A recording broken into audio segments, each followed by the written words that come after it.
یہاں درج ہے۔ وَوَجَدُوا مَا عَمِلُوا حَاضِرًا، اور دنیا میں جو کچھ انہوں نے عمل کیے ہوں گے وہ سب وہاں موجود پائیں گے۔ وَلَا يَظْلِمُ رَبُّكَ أَحَدًا، اور تیرا رب کسی پر بھی ظلم نہیں کرے گا۔ یعنی فرشتوں نے بندوں کا نامہ اعمال جو لکھا ہوگا وہی دیا جائے گا بندوں کو، اور کچھ کے دائیں ہاتھ میں کچھ کے بائیں ہاتھ میں، اور جزا بھی اسی کے مطابق دی جائے گی۔ عمر رضی اللہ عنہ نے ابی بن کعب سے کہا، ہمیں آخرت کے بارے میں کوئی حدیث سنائیں۔ قیامت کے دن لوح محفوظ اٹھا لی جائے گی اور مخلوق میں سے ہر ایک اپنے عمل کی طرف دیکھ رہا ہوگا، پھر وہ صحیفے لائے جائیں گے جن میں بندوں کے اعمال ہوں گے، اور وہ عرش کے گرد بکھر جائیں گے، اور اسی کے بارے میں فرمایا وَوُضِعَ الْكِتَابُ فَتَرَى الْمُجْرِمِينَ۔ تو بات یہ ہے کہ انسان کو اپنا نامہ اعمال دیکھنا ہوگا، اور دیکھ کر وہ اپنے آپ کو ہی کوسے گا، اپنے خبیث اعمال کو دیکھ کر واویلا کرے گا اور پریشان ہوگا، اور پھر کتاب کے بارے میں کہے گا کہ اس کو کیا ہے۔ تو یاد رکھیے کہ ہمارے نامہ اعمال میں دو طرح کی چیزیں ہیں، دو طرح کے گناہ ہیں، ایک صغیرہ گناہ ہے اور ایک کبیرہ گناہ ہے۔ صغیرہ اور کبیرہ گناہوں سے مراد کیا ہے؟ ابن عباس اس کی مثال دیتے ہوئے کہتے ہیں کہ جیسے کبیرہ زور سے ہنسنا اور صغیرہ مسکرانا، یعنی یہی فرق ہے دونوں ہنسی کی قسمیں، یعنی یہ گناہ نہیں، ضروری نہیں کہ یہ گناہ ہو، لیکن ڈفرینشیٹ اس طرح کیا جا سکتا ہے کہ ایک ہی عمل بعض اوقات بہت سنگین ہوتا ہے اور بعض اوقات اس کا چھوٹا ورژن ہوتا ہے۔ سعید بن جبیر کہتے ہیں کہ صغیرہ سے مراد چھوٹے گناہ میں ملوث ہونا ہے، چھونا اور بوس و کنار کرنا، اور کبیرہ سے مراد زنا ہے۔ کبیرہ سے پہلے صغیرہ گناہوں کا ذکر ہے، ما لہذا الکتاب لا یغادر صغیرۃ ولا کبیرۃ، یعنی جب اور فضیل بن ایاز جو تھے وہ جب یہ آیت پڑھتے تھے تو کہتے تھے ہائے افسوس کہ لوگ اللہ کی بارگاہ میں کبیرہ گناہوں سے پہلے صغیرہ گناہوں کے بارے میں چیختے ہوئے شکایت کریں گے۔ اور پھر یہاں پر احصاها کا لفظ استعمال ہوا ہے۔ احصا کا مطلب ہوتا ہے اس نے شمار کر رکھا ہوگا، احاطہ کر رکھا ہوگا، اور پھر یہ کہ کس چیز کا، چاہے انسان کی زبان سے کوئی لفظ نکلے یا اس کے کوئی ایکشنز ہو۔ امام قرطبی اپنی تفسیر میں کہتے ہیں کہ انسان کی ہر چیز اس کے ذمے لکھ دی جاتی ہے، یہاں تک کہ بیماری میں اس کا ہائے ہائے کرنا بھی لکھا جاتا ہے، یا جو کرتا ہے۔ ایک قول ہے کہ ہر وہ چیز جو زبان سے انسان بولتا ہے وہ لکھ دی جاتی ہے۔ امام احمد کے بارے میں کہا جاتا ہے کہ وہ اپنی بیماری میں ہائے ہائے کہہ رہے تھے تو طاؤس کی طرف سے ان کو یہ بات پہنچی کہ طاؤس نے کہا کہ فرشتہ ہر بات لکھ لیتا ہے، یہاں تک کہ بیماری میں کی جانے والی ہائے بھی لکھتا ہے۔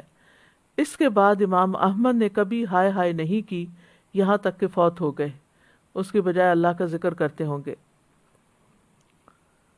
قتادہ کہتے ہیں کہ لوگوں کو نامہ اعمال سے یہ شکایت ہوگی کہ اس نے ہر چیز کو ریکارڈ کر دیا ہے، کوئی یہ نہیں کہے گا کہ ہم پر ظلم ہوا ہے، یہ کیوں لکھا گیا۔ اس پر ان کو اعتراض نہیں ہوگا کہ یہ کیوں لکھا گیا، ان کو پریشانی اس بات کی ہوگی کہ ہر ہی چیز لکھی گئی، سبھی کچھ لکھا گیا، اور پھر یہ ہے کہ وہ اپنے سامنے اس کو پائیں گے، تو کسی پر بھی ظلم نہ ہوگا، نہ نیک لوگوں پر ظلم ہوگا اور نہ گناہ گاروں پر ظلم ہوگا، نہ نیک لوگوں کی اطاعت میں سے کوئی کمی کی جائے گی اور نہ گناہ گاروں کے عذاب میں کچھ اضافہ کیا جائے گا، کیونکہ اللہ سبحانہ وتعالیٰ کسی پر بھی ظلم نہیں کرتا۔ ان اللہ لا یظلم مثقال ذرۃ وان تک حسنۃ یضاعفها ویؤت من لدنہ اجرا عظیما، بے شک اللہ ایک ذرے کے برابر بھی ظلم نہیں کرتا، اور اگر ایک نیکی ہوگی تو اسے دگنا کر دے گا اور اپنے پاس سے بہت بڑا اجر عطا کرے گا۔ سورۃ الانبیاء میں آتا ہے وَنَضَعُ الْمَوَازِينَ الْقِسْطَ لِيَوْمِ الْقِيَامَةِ فَلَا تُظْلَمُ نَفْسٌ شَيْئًا وَإِنْ كَانَ مِثْقَالَ حَبَّةٍ مِّنْ خَرْدَلٍ أَتَيْنَا بِهَا وَكَفَى بِنَا حَاسِبِينَ۔ اور ہم قیامت کے دن ایسے ترازو رکھیں گے جو عین انصاف ہوں گے، پھر کسی شخص پر کچھ بھی ظلم نہ کیا جائے گا، اور اگر رائی کے ایک دانے کے برابر عمل ہوگا تو ہم اسے بھی لے آئیں گے، اور ہم حساب لینے والے کافی ہیں۔ عبداللہ بن انیس کہتے ہیں کہ انہوں نے نبی صلی اللہ علیہ وسلم کو فرماتے ہوئے سنا کہ اللہ قیامت کے دن بندوں کو اکٹھا کرے گا، یا یہ فرمایا کہ لوگوں کو برہنہ جسم بے ختنہ، بے زور یعنی بے زر پر جمع فرمائے گا۔ وہ کہتے ہیں کہ ہم نے کہا کہ وہمن کا کیا معنی ہے، یعنی جو اس حدیث میں لفظ استعمال ہوا ہے۔ آپ نے فرمایا کہ ان کے پاس کچھ بھی نہ ہوگا، یعنی سوائے اعمال نامے کے اب ان کے پاس کوئی چیز نہیں ہوگی۔ پھر اللہ انہیں ایسی آواز میں پکارے گا کہ اس کو دور والا اس طرح سنے گا جیسے کہ قریب والا سن رہا ہو۔ فرمائے گا میں دیان، دیان کا معنی ہوتا ہے زبردست اور خیر و شر کا بدلہ لینے والا، میں دیان ہوں، میں بادشاہ ہوں۔ کسی جہنم والے کو حق نہیں کہ وہ جہنم میں داخل ہو اور اس کا کسی جنتی کے پاس حق ہو، یہاں تک کہ میں اسے اس سے بدلہ دلوا دوں، اور کسی جنتی کو جنت میں داخل ہونے کا حق نہیں، اور یہ کہ اس کا کسی جہنمی کے پاس حق ہو، یہاں تک کہ میں اس سے اس کا بدلہ دلوا دوں، اگرچہ وہ ایک تمانچہ ہی کیوں نہ ہو، ایک تھپڑ ہی کیوں نہ ہو۔ وہ کہتے ہیں ہم نے کہا یہ کس طرح ہوگا جب کہ ہم برہنہ جسم بے ختنہ اور بے زرو پر آئیں گے؟ آپ نے فرمایا نیکیوں اور برائیوں کا معاملہ اور تبادلہ ہوگا، یعنی کسی سے کسی کا مال نہیں لیا جائے گا کیونکہ مال تو ہوگا ہی نہیں، تو نیکیاں اعمال نامے ہی ایکسچینج ہو جائیں گے، جس کے اوپر کسی نے ظلم کیا ہوگا اس کی نیکیاں مظلوم کو مل جائیں گی۔ تو یہ نامہ اعمال دراصل ہے کیا؟ یہ وہ نامہ اعمال ہے جو فرشتے لکھتے ہیں بنی آدم کے تمام اعمال، خیر کے بھی اور شر کے بھی۔ ان نامہ اعمال کو تیار کرنے کے لیے فرشتے مقرر کیے گئے ہیں جن کو کرامن کاتبین کہا جاتا ہے۔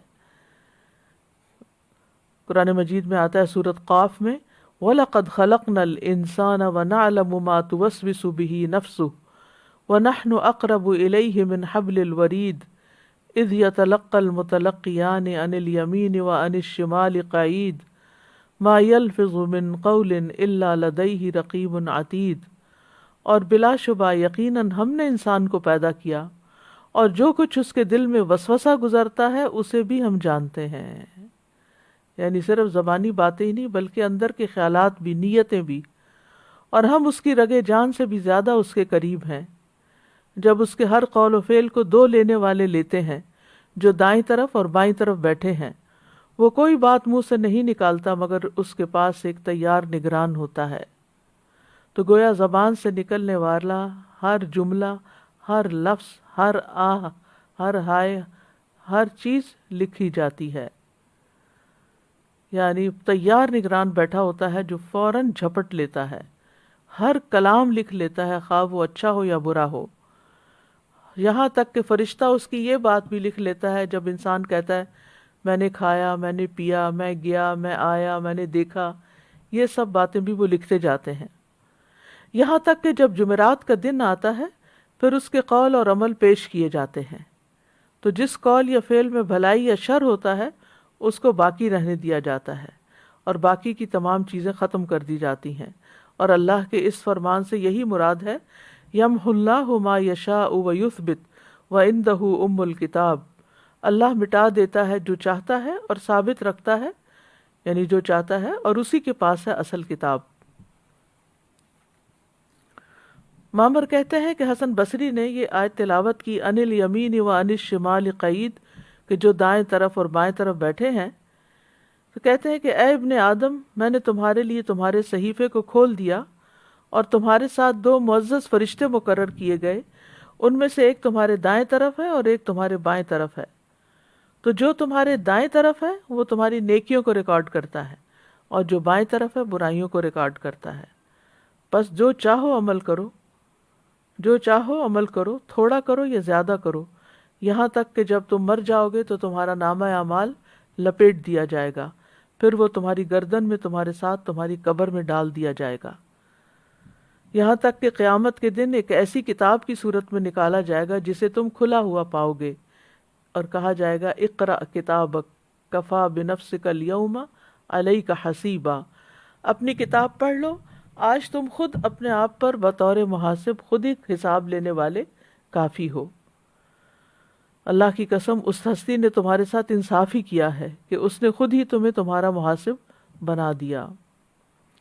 لکھنے والے فرشتوں کی صفات قرآن مجید میں بیان ہوئی ہیں، وَإِنَّ عَلَيْكُمْ لَحَافِظِينَ کِرَامًا کاتبین یعلمون ما تفعلون، حالانکہ بلا شبہ تم پر یقیناً نگہبان مقرر ہیں جو بہت عزت والے ہیں، لکھنے والے ہیں، وہ جانتے ہیں جو تم کرتے ہو۔ پھر اللہ تعالیٰ سے فرشتے پوچھ کر بھی لکھتے ہیں۔ رسول اللہ صلی اللہ علیہ وسلم نے فرمایا، فرشتے عرض کرتے ہیں اے رب تیرا فلاں بندہ گناہ کرنے کا ارادہ کر رہا ہے، اللہ باوجود اس کے کہ اسے خوب دیکھ رہا ہوتا ہے فرشتے سے فرماتا ہے کہ اس کی نگرانی کرتے رہو، اگر یہ گناہ کر بیٹھے تو صرف اتنا ہی لکھنا جتنا اس نے کیا، اور اگر گناہ چھوڑ دے تو اس کے لیے نیکی لکھ دینا، کیونکہ اس نے گناہ میری وجہ سے چھوڑا ہے۔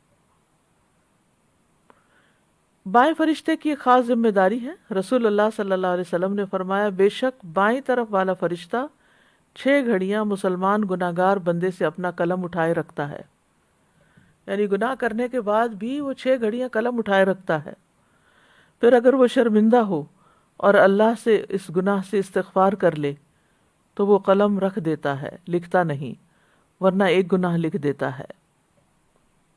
اسی طرح جو لوگ سو رہے ہوں، نابالغ بچے، مجنون اور پاگل، جب تک کہ انہیں ہوش نہ آ جائے، ان سب سے بھی قلم اٹھا لیا گیا ہے، ان کے اعمال نامے نہیں لکھے جاتے کیونکہ ان کو تو کچھ سمجھ ہی نہیں۔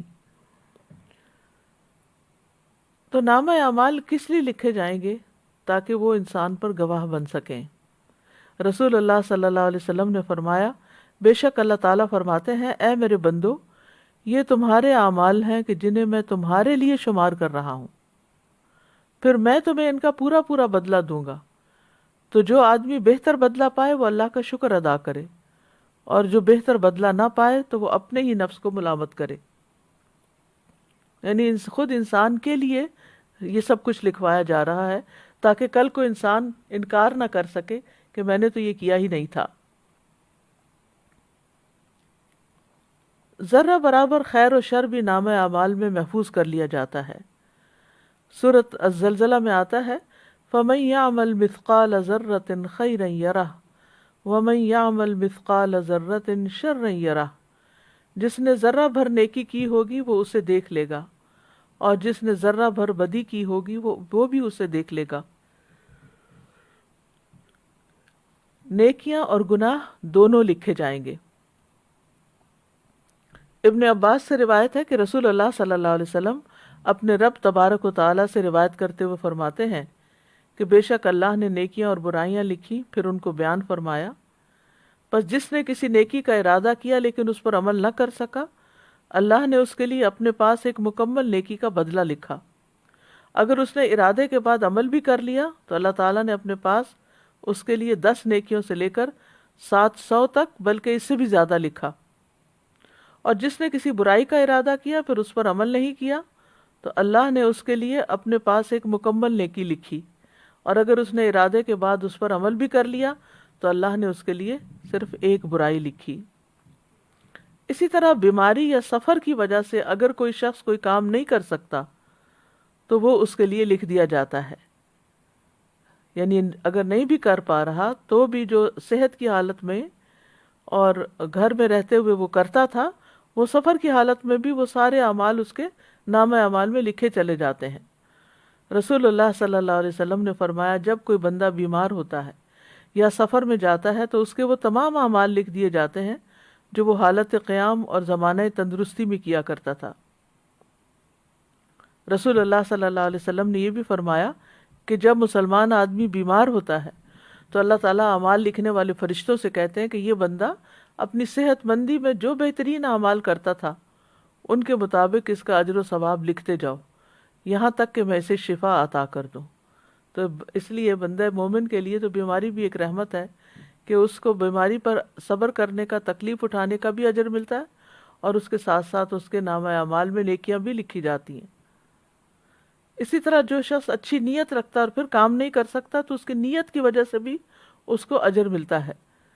تہجد کے لیے اگر کوئی نیت کر کے سوئے لیکن اس کی آنکھ ہی نہیں کھلی اور وہ تہجد اس کے رہ گئے تو پھر بھی اس نہ اٹھ سکنے کے باوجود اس کی نیت کی بنا پر اس کو ثواب مل جاتا ہے، اور اس کی نیند اس کے رب کی طرف سے اس پر صدقہ ہوتی ہے۔ پھر اگر کوئی معقول عذر ہو، کوئی وجہ ہو، اور اس وجہ سے انسان نیک عمل نہ کر سکے تو اس پر بھی اجر لکھا جاتا ہے۔ جیسے سورۃ التوبہ میں آتا ہے وَلَا يَطَعُونَ مَوْطِئًا يَغِيظُ الْكُفَّارَ وَلَا يَنَالُونَ مِنْ عَدُوٍّ نَيْلًا إِلَّا كُتِبَ لَهُمْ بِهِ عَمَلٌ صَالِحٌ إِنَّ اللَّهَ لَا يُضِيعُ أَجْرَ الْمُحْسِنِينَ۔ اور نہ کسی ایسی جگہ پر قدم رکھتے ہیں جو کافروں کو غصہ دلائے، اور نہ کسی دشمن سے کوئی کامیابی حاصل کرتے ہیں مگر اس کے بدلے ان کے لیے ایک نیک عمل لکھ دیا جاتا ہے۔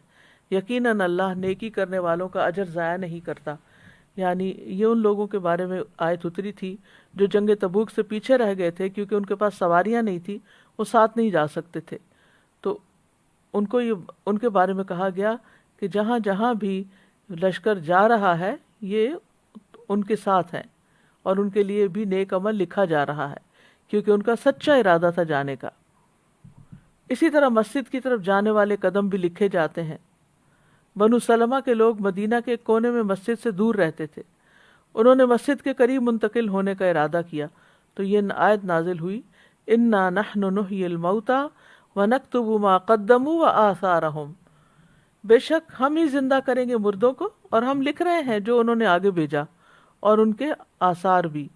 تو رسول اللہ صلی اللہ علیہ وسلم نے فرمایا بے شک تمہارے نشانات قدم لکھے جا رہے ہیں، یعنی انسان اپنے پاؤں سے چل کر جس زمین پر بھی جاتا ہے وہ زمین بھی گواہ بنے گی، اور وہ قدم اگر نیکی کے کام میں ہے تو ثواب کے طور پہ لکھے جائیں گے، اور اگر کسی برے کام سے اور برے ارادے سے انسان نکلا ہے یا اٹھا اپنی جگہ سے تو وہ قدم اس کے برائی کے لیے یعنی برائی کے خانے میں لکھے جائیں گے۔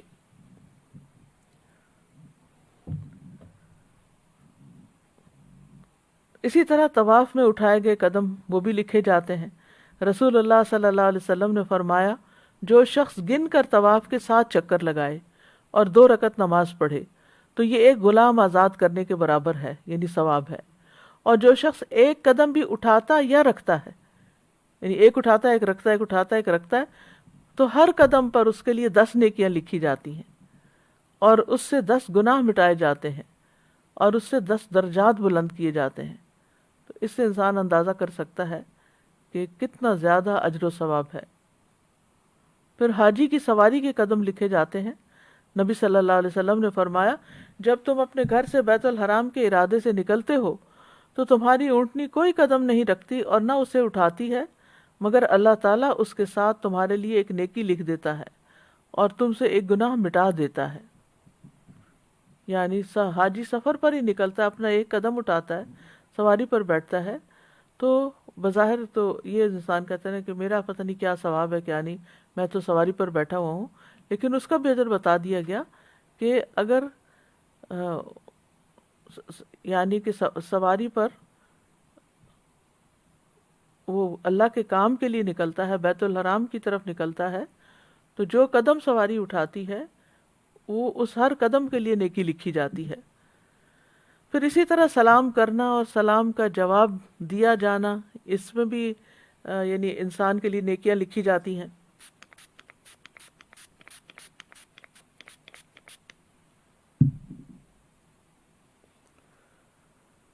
سہل بن حنیف کہتے ہیں کہ رسول اللہ صلی اللہ علیہ وسلم نے فرمایا جس نے السلام علیکم کہا اس کے لیے 10 نیکیاں لکھی جائیں گی، جس نے السلام علیکم ورحمۃ اللہ کہا اس کے لیے 20 نیکیاں لکھی جائیں گی، اور جس نے السلام علیکم ورحمۃ اللہ وبرکاتہ کہا اس کے لیے 30 نیکیاں لکھی جائیں گی۔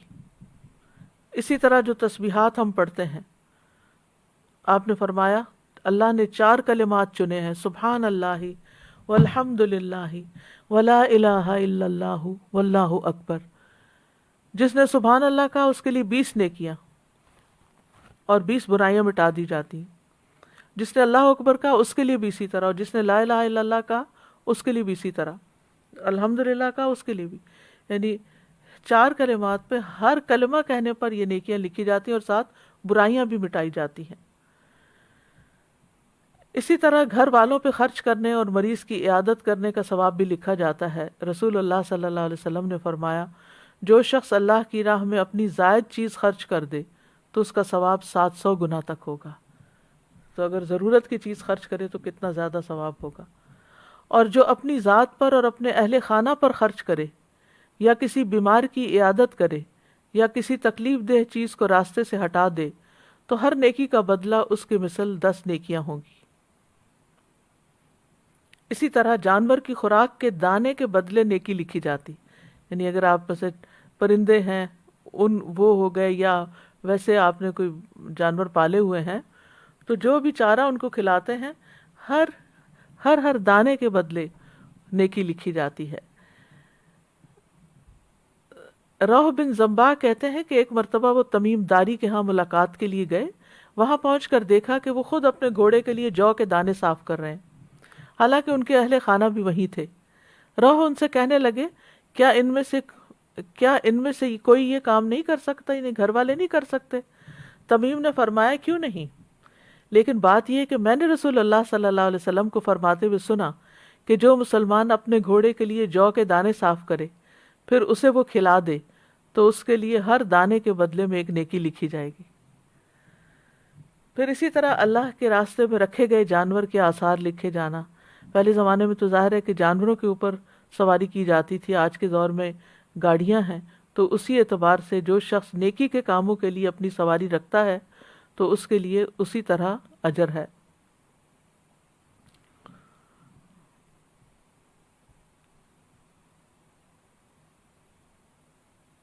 پھر اسی طرح لوگوں کو معاف کرنا لکھا جاتا ہے۔ رسول اللہ صلی اللہ علیہ وسلم نے فرمایا، تم سے پہلے آدمیوں میں سے ایک آدمی کا حساب لیا گیا تو اس کے پاس کوئی نیکی نہیں تھی مگر یہ کہ وہ لوگوں سے لین دین کیا کرتا تھا۔ وہ مالدار آدمی تھا، اپنے غلاموں کو حکم دیتا کہ وہ تنگ دست سے درگزر کریں، یعنی جو حالات تنگ ہے، نہیں دے سکتا قرضہ، واپس نہ دے، یا کوئی چیز خریدنا چاہتا ہے اور پیسے نہیں ہے اس کے پاس تو اس کو چھوڑ دیں، آدھے چھوڑ دیں، پورے چھوڑ دیں۔ اور اللہ تبارک و تعالیٰ نے فرمایا، ہم اس بات کے زیادہ حقدار ہیں کہ تم بھی اس سے درگزر کرو۔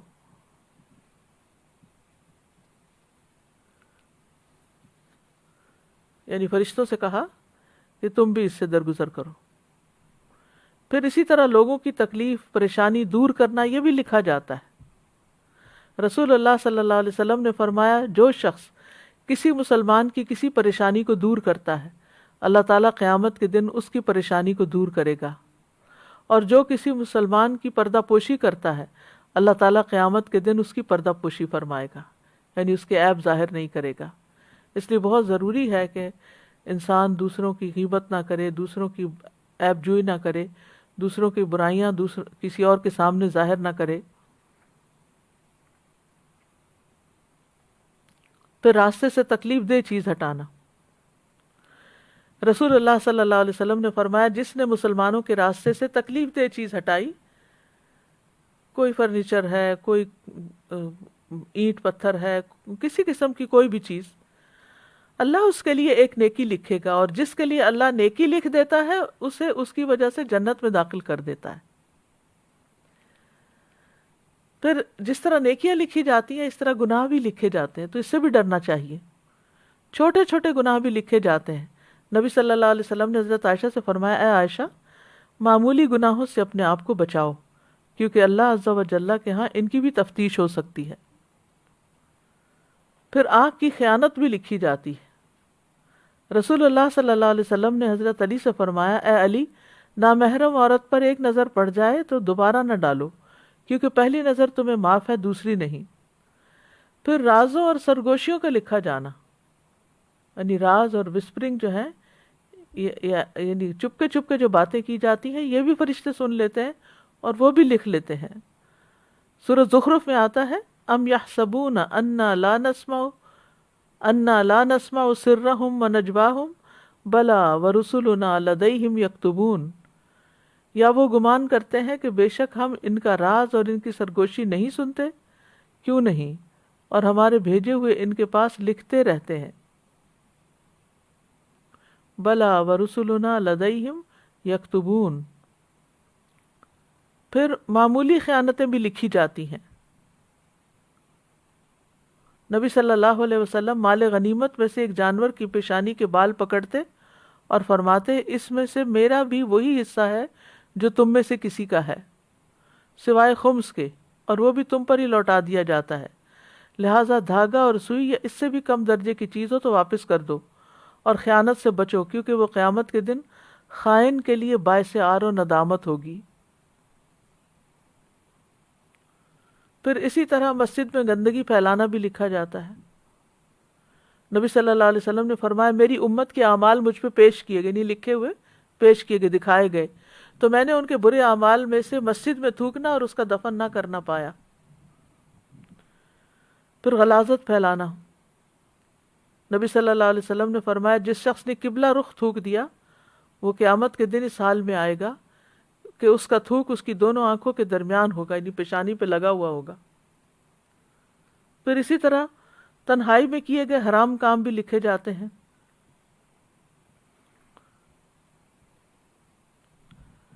قیامت کے دن نامہ اعمال کس طرح پیش ہوگا، اس کے بارے میں ہے کہ سب سے پہلے لوگ قبروں سے اٹھائے جائیں گے، ہارن جب یعنی جب سور پھونکا جائے گا، جب سور پھونکا جائے گا تو لوگ قبروں سے اٹھ کر حشر کے میدان میں پہنچنا شروع کر دیں گے۔ وَنُفِخَ فِي الصُّورِ فَإِذَا هُم مِّنَ الْأَجْدَاثِ إِلَىٰ رَبِّهِمْ يَنْسِلُونَ، ساری مخلوق کو اکٹھا کر لیا جائے گا، ایک فرد بھی باقی نہ رہے گا۔ وَيَوْمَ نُسَيِّرُ الْجِبَالَ وَتَرَى الْأَرْضَ بَارِزَةً وَحَشَرْنَاهُمْ فَلَمْ نُغَادِرْ مِنْهُمْ أَحَدًا، اور جس دن ہم پہاڑوں کو چلائیں گے اور آپ زمین کو بالکل چٹیل اور ہموار دیکھیں گے اور ہم لوگوں کو جمع کریں گے تو ان میں سے کسی کو بھی باقی نہ چھوڑیں گے۔ پھر حشر کے میدان میں لوگوں کو نامہ اعمال تھما دیے جائیں گے، ساری مخلوق جب اکٹھی ہو جائے گی تو نامہ اعمال بانٹ دیے جائیں گے، اور جب تک اللہ چاہے گا وہ حشر کے میدان میں ننگے پاؤں ننگے جسم کھڑے رہیں گے، اور جب حساب کا وقت آ جائے گا جن سے اللہ حساب لینا چاہے گا تو اللہ ان کے نامہ اعمال کو لانے کا حکم دے گا، جس کو معزز لکھنے والوں نے یعنی فرشتوں نے لوگوں کے اعمال کو ذکر کر کے لکھا ہوگا تو وہ ان نامہ اعمال کو لے آئیں گے۔ پھر کچھ لوگوں کو دائیں ہاتھ میں نامہ اعمال دیا جائے گا، یہ خوش نصیب لوگ ہوں گے، کچھ کو ان کا نامہ اعمال بائیں ہاتھ میں دیا جائے گا یا ان کی پشت کے پیچھے سے دیا جائے گا، تو یہ بدبخت لوگ ہوں گے۔ پھر اس کے بعد ہر انسان اپنا نامہ اعمال پڑھے گا کہ میں نے کیا کیا، اپنی ڈائری پڑھے گا، پھر فیصلے کا انتظار کرے گا، اتنا انتظار کہ آنکھیں پھٹی ہوئی ہوں گی، پھٹ جائیں گی، تھک جائیں گی۔ نبی صلی اللہ علیہ وسلم نے فرمایا اللہ اگلوں اور پچھلوں کو کھڑے ہونے کی حالت میں ایک مقررہ دن کے لیے جمع کرے گا جس کا ایک دن 40 سال کا ہوگا، ان کی آنکھیں پھٹی ہوئی ہوں گی اور اوپر کو اٹھی ہوئی ہوں گی اور وہ مقدموں کے فیصلوں کا انتظار کر رہے ہوں گے۔ اللہ ہم سب پر رحم فرما دے، کیونکہ کتنا مشکل وقت ہوگا یہ۔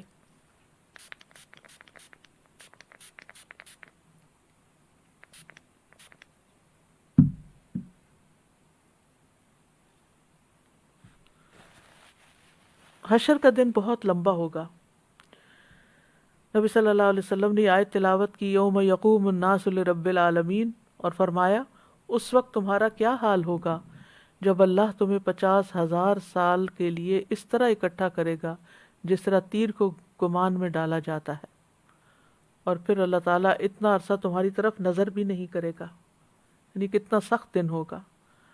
اور حشر کے دن کتنی سخت گرمی ہوگی، سورج قریب آ جائے گا، ہر شخص اپنے پسینے میں ڈوبا ہوا ہوگا، اور نبی صلی اللہ علیہ وسلم کی شفاعت کے لیے سارے یعنی حساب شروع کرنے کے لیے نبی صلی اللہ علیہ وسلم کی شفاعت ہوگی۔ اور اس میں ہم دیکھتے ہیں کہ جب لوگوں کو قیامت کا دن بہت لمبا محسوس ہوگا تو وہ ایک دوسرے سے کہیں گے آؤ آدم علیہ السلام کے پاس چلتے ہیں، وہ ابو البشر ہیں، کہ وہ اپنے رب عز و جل کے سامنے ہماری سفارش کر دے تاکہ وہ ہمارے درمیان فیصلہ شروع کر دے۔ چنانچہ سب لوگ آدم علیہ السلام کے پاس آئیں گے، وہ کہیں گے میں اس کام کا اہل نہیں ہوں، مجھے میری ایک خطا کی وجہ سے جنت سے نکال دیا گیا تھا، آج تو مجھے صرف اپنی فکر ہے۔ البتہ تم نوح علیہ السلام کے پاس چلے جاؤ جو تمہارے انبیاء کے بنیاد ہیں۔ چنانچہ وہ نوح علیہ السلام کے پاس آئیں گے، وہ بھی یہی کہیں گے کہ میں اس کا اہل نہیں ہوں۔ تم خلیل اللہ ابراہیم کے پاس چلے جاؤ علیہ السلام، تو لوگ ابراہیم علیہ السلام کے پاس جائیں گے تو وہ بھی یہی کہیں گے کہ میں اس کام کا اہل نہیں ہوں۔ بالآخر لوگ نبی صلی اللہ علیہ وسلم کے پاس آئیں گے، وہ مجھ سے کہیں گے کہ اے محمد ہمارے لیے اپنے رب سے سفارش کر دے کہ وہ ہمارے درمیان فیصلہ کر دے۔ بس میں اللہ کے لیے سجدہ کرتا ہوا گر پڑوں گا اور اس کی ایسی حمد بیان کروں گا جو مجھ سے پہلے کسی نبی نے نہیں کی ہوگی، اور نہ ہی اس کی ایسی حمد میرے بعد کوئی بیان کرے گا۔ پھر کہا جائے گا کہ اے محمد اپنا سر اٹھائیے، آپ کو دیا جائے گا، کہیے سنا جائے گا، سفارش کیجیے، سفارش قبول کی جائے گی۔ تو یہ ہے نبی صلی اللہ علیہ وسلم کی سفارش قیامت کے دن۔ پھر ہر امت کو بھی اس کے نامہ اعمال کی طرف بلایا جائے گا۔ کل امت تدعی الی کتابھا، پھر جس کے دائیں ہاتھ میں نامہ اعمال دیا گیا اس کا حساب آسان ہوگا، اور جس کا نامہ اعمال بائیں ہاتھ میں دیا جائے گا تو وہ ہلاکت کو پکارے گا اور بھڑکتی آگ میں داخل ہوگا۔ دائیں ہاتھ میں نامہ اعمال ملنے والے خوش بخت ہوں گے۔ فَأَمَّا مَنْ أُوتِيَ كِتَابَهُ بِيَمِينِهِ فَيَقُولُ هَاؤُمُ اقْرَءُوا كِتَابِيَهْ إِنِّي ظَنَنْتُ أَنِّي مُلَاقٍ حِسَابِيَهْ فَهُوَ فِي عِيشَةٍ رَاضِيَةٍ، سو جسے اس کا نامہ اعمال اس کے دائیں ہاتھ میں دیا گیا تو وہ کہے گا کہ پکڑ لو پکڑو میرا نامہ اعمال، یقیناً میں نے سمجھ لیا تھا، یعنی مجھے یقین تھا کہ بے شک میں اپنے حساب سے ملنے والا ہوں۔ پس وہ ایک خوشی والی زندگی میں ہوگا، ایک بلند جنت میں ہوگا۔ اور جو بائیں ہاتھ میں جن کو ملے گا وہ حسرتوں کا شکار ہوں گے۔ وہ کہے گا کاش مجھے میرا نامہ اعمال نہ دیا جاتا، اور کاش میں یہ نہ جانتا کہ میرا حساب کیا ہے۔ اے کاش وہ موت کام تمام کر دینے والی ہوتی، یعنی جو میں مر گیا تھا بس وہیں سے کام ختم ہو جاتا، میرا مال کسی کام نہ آیا، میری حکومت مجھ سے برباد ہو گئی۔ پھر اللہ تعالیٰ حق کے ساتھ فیصلے کریں گے، نامہ اعمال سامنے ہوگا، انبیاء گواہ ہوں گے، نامہ اعمال سامنے کھولا جائے گا۔ وَكُلَّ إِنسَانٍ أَلْزَمْنَاهُ طَائِرَهُ فِي عُنُقِهِ وَنُخْرِجُ لَهُ يَوْمَ الْقِيَامَةِ كِتَابًا يَلْقَاهُ مَنْشُورًا اقرأ كِتَابَكَ كَفَى بِنَفْسِكَ الْيَوْمَ عَلَيْكَ حَسِيبًا، اور ہم نے ہر انسان کا نصیب اس کی گردن میں لازم کر دیا ہے۔ قیامت کے دن ہم اس کے لیے ایک کتاب نکالیں گے جسے وہ کھلی ہوئی پائے گا۔ اپنی کتاب پڑھ، آج تو خود اپنے آپ پر بطور محاسب کافی ہے، یعنی ہر انسان اپنا حساب خود کر لے گا کہ وہ کیا ڈیزرو کرتا ہے۔ تمام اعمال سامنے حاضر کر دیے جائیں گے۔ یوم تجد کل نفس ما عملت من خیر محضرا وما عملت من سوء، جس دن ہر شخص حاضر کیا ہوا پائے گا جو اس نے نیکی میں سے کیا اور جو بھی اس نے برائی میں سے کیا، اور چاہے گا کاش اس کے اور برائی کے درمیان دور کا فاصلہ ہوتا۔ انسان کو اس کے اگلے پچھلے تمام اعمال بتا دیے جائیں گے۔ یُنَبَّأُ الْإِنسَانُ يَوْمَئِذٍ بِمَا قَدَّمَ وَأَخَّرَ، انسان اپنی کتاب پڑھے گا، پوشیدہ باتیں ظاہر ہوں گی۔ یومئذ تعرضون لا تخفى منکم خافیہ، سینوں کے بھید کھل جائیں گے۔ وحصل ما فی الصدور ان ربهم بهم یومئذ لخبیر، ہر شخص اکیلا اللہ سبحانہ تعالیٰ کے سامنے پیش ہوگا۔ نامہ اعمال کی جانچ پڑتال ہوگی، منہ پہ مہر لگ جائے گی، اعضاء گواہی دیں گے، اور سب سے پہلے جو چیز انسان کی بولے گی وہ اس کی ران اور ہتھیلی ہوگی۔ نیتوں سے حساب کا آغاز ہوگا۔ قیامت کے دن سب سے پہلے جس کے خلاف فیصلہ کیا جائے گا وہ شہید ہوگا۔ اس کو نعمتیں یاد کرائی جائیں گی، پوچھا جائے گا نعمتوں کو پا کر کیا کیا، وہ کہے گا میں نے تیرے راستے میں لڑائی کی، یہاں تک کہ مجھے شہید کر دیا گیا۔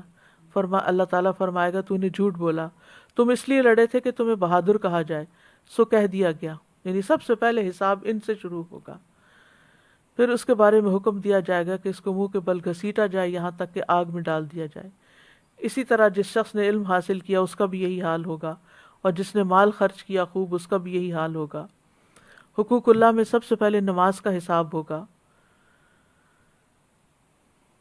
پھر اسی طرح مومن کے گناہوں کو پیش کیا جائے گا اور وہ ڈر رہا ہوگا، اللہ سبحانہ و تعالیٰ اسے اس کے گناہوں کا اقرار کروائے گا۔ پھر اللہ تعالیٰ فرمائے گا کیا تو پہچانتا ہے ان کو؟ وہ کہے گا اے رب میں پہچانتا ہوں۔ اللہ تعالیٰ فرمائے گا میں نے دنیا میں تیرے گناہوں پہ پردہ ڈالا اور آج کے دن تیرے گناہوں کو معاف کرتا ہوں۔ پھر اسے اس کی نیکیوں کا اعمال نامہ دے دیا جائے گا۔ کفار اور منافقین کی اعلانیہ تذلیل کی جائے گی، پکار کر بلایا جائے گا اور کہا جائے گا یہ ہیں وہ لوگ جنہوں نے اللہ پہ جھوٹ باندھا۔ اللہ سبحانہ وتعالیٰ بہت باریک بینی سے حساب کریں گے۔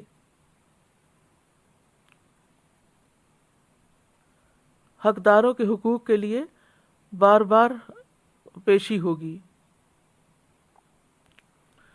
پھر اسی طرح ظلم کی وجہ سے قیامت کے دن نیکیاں مٹ جائیں گی۔ عبداللہ بن مسعود کہتے ہیں نبی صلی اللہ علیہ وسلم نے فرمایا بے شک شیطان سرزمین عرب پر بتوں کی عبادت سے مایوس ہو چکا ہے، لیکن وہ اس کے علاوہ تم سے معمولی برائیاں کروا کر راضی ہو جائے گا، اور وہ معمولی برائیاں قیامت کے دن ہلاک کر دینے والی ہوں گی۔ اپنی طاقت کے مطابق ظلم سے بچو، کیونکہ بندہ قیامت کے دن نیکیاں لے کر آئے گا اور وہ سمجھے گا کہ وہ نجات دلا دیں گی، اور دوسرا بندہ مسلسل کہہ رہا ہوگا اے رب تیرے اس بندے نے مجھ پہ ظلم کیا تھا، تو اللہ تعالیٰ فرمائے گا اس کی نیکیوں میں سے مٹا دو، اور اسی طرح ہوتا رہے گا یہاں تک کہ گناہوں کی وجہ سے اس کی ایک نیکی بھی باقی نہ رہے گی۔ تو اس سے اندازہ لگائیں کہ کتنا ضروری ہے ایک تقوی والی زندگی گزارنا، ایک محتاط زندگی گزارنا۔ قیامت کے دن ظالم سے مظلوم کو قصاص دلایا جائے گا۔ وہ شخص جس کے پاس ڈھیروں نیکیاں ہوں گی لیکن اس نے ساتھ دوسروں کو تکلیف دی ہوگی، کسی کو گالی دی ہوگی، کسی پہ تہمت لگائی ہوگی، کسی کا مال کھایا ہوگا، کسی کا خون بہایا ہوگا، کسی کو مارا ہوگا، تو ان سب لوگوں کو اس آدمی کی نیکیاں دے دی جائیں گی، اور اگر اس کی نیکیاں ان کے حقوق کی ادائیگی سے پہلے ہی ختم ہو گئیں تو ان لوگوں کے گناہ اس آدمی پر ڈال دیے جائیں گے، پھر اس آدمی کو آگ میں ڈال دیا جائے گا۔ پھر اسی طرح اعمال کو تولا جائے گا، یعنی پیش ہونے کے بعد پھر اعمال تولے جائیں گے۔ عبداللہ بن قیس کہتے ہیں لوگوں کو قیامت کے دن 3 مرتبہ پیش کیا جائے گا۔ پہلی 2 مرتبہ پیش ہونے میں بحث و مباحثہ ہوگا اور عذر پیش کیے جائیں گے، اور جہاں تک تیسری مرتبہ کا پیش ہونا ہے تو اس وقت لوگوں کے ہاتھوں میں نامہ اعمال پہنچ جائے گا، تو کچھ لوگ اپنا نامہ اعمال دائیں ہاتھ میں لیں گے اور کچھ بائیں ہاتھ میں لیں گے۔ انصاف کے ترازو رکھ دیے جائیں گے، کسی پر کوئی ظلم نہ کیا جائے گا۔ قیامت کے دن اتنے بڑے ترازو رکھے جائیں گے کہ ان میں آسمان اور زمین کا بھی وزن کیا جا سکے، ہر چھوٹی بڑی بات کا وزن کیا جائے گا، بندوں کو بھی تولا جائے گا۔ اللہ کے نیک بندوں کا وزن کہیں زیادہ ہوگا۔ ابن مسعود سے روایت ہے کہ ایک مرتبہ وہ پیلو کی مسواک چن رہے تھے، ان کی پنڈلیاں پتلی تھیں، جب ہوا چلتی تو وہ لڑکھڑانے لگتے، لوگ یہ دیکھ کر ہنسنے لگے۔ تو آپ نے پوچھا تم کیوں ہنس رہے ہو؟ لوگوں نے کہا اللہ کے نبی ان کی پتلی پتلی پنڈلیاں دیکھ کر۔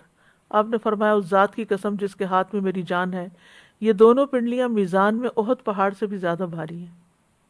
دنیا میں تو ہمیں وزن زیادہ ہونے کی پریشانی ہو جاتی ہے، لیکن وہاں وہ خوش قسمت ہوگا جس کا وزن نیکیوں کی وجہ سے، اچھے اعمال کی وجہ سے زیادہ ہوگا۔ جو لوگ اللہ کی آیات کا انکار کرتے ہیں، اس کی ملاقات کا انکار کرتے ہیں، ان کے لیے ان کے نیک اعمال کا کوئی بدلہ نہیں ملے گا، ضائع ہو جائیں گے، کیونکہ ایسے لوگ ہمیشہ جہنم میں رہیں گے۔ پھر اسی طرح میزان میں بھاری اعمال کون سے ہیں؟ لا الہ الا اللہ.